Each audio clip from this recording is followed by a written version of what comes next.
বিশ্ববিদ্যালয়ের শিক্ষার্থীরা কতটা অসুবিধায় ভুগতে পারে, সেখানে ইন্টারমিডিয়েট শিক্ষার্থীরা কতটা অসুবিধায় ভুগতে পারে। আমাকে ওই জায়গা থেকে ভাবতে হবে।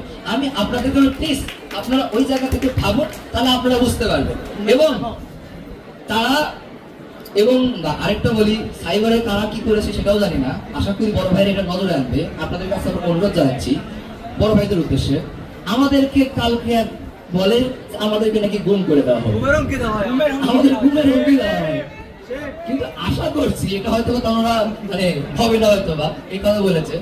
এখন ওনাদেরকে বলবো যে ওনারা গুণগত মান চাচ্ছে, গুণগত মান অনেক পলিসি আছে, অনেক ধরনের কার্যক্রম আছে, সেই জায়গা থেকে তারা তাদের মধ্যে দাবি জানাতে পারে, দাবি জানাবে। গুণগত মান আমরাও চাই, আমাদের বড় ভাইরা যদি ভালো কিছু করতে পারে, অনার্সে বড় ভাইরা ভালো জায়গায় যাবে, সেটা আমাদের যাবে। কিন্তু ঢাকা কলেজে অনার্সে বড় ভাই আর ঢাকা কলেজের আমরা ইন্টার, এই যে ঢাকা কলেজ এবং ঢাকা কেন্দ্রীয় বিশ্ববিদ্যালয় এই মডেলে স্কুলিং সিস্টেমে যে দুইটা যে পৃথক এবং আলাদা, এই জিনিসটা পরিষ্কার না কারো কাছে, আমি এটা মনে করি।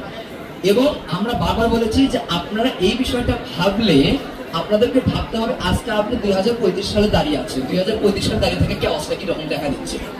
এই কেওয়াসের জায়গা থেকে আমরা সবাই এসেছি, আমরা জানি আমাদের বর্তমান চলমানে কোনো অসুবিধা হবে না, কিন্তু 35 সালে যে এই ধরনের যে সমস্যাটা যে হবে, এই সমস্যাগুলো থেকে আমরা এসেছি। এখন কথা তারা হচ্ছে যে এটা বলতে পারে, দেখেন আমাদেরকে এই ব্যাখ্যা বিশ্লেষণগুলো আমাদের বড় বড় অ্যালামনাইরা আছে, তারা আমাদেরকে বলেছে। আমরা ভাই আপনাদেরকে বারবার বলতেছি যে আপনারা এটা 2035 সালের জায়গা থেকে আপনারা ভাবুন, এই জায়গা থেকে ভাবুন।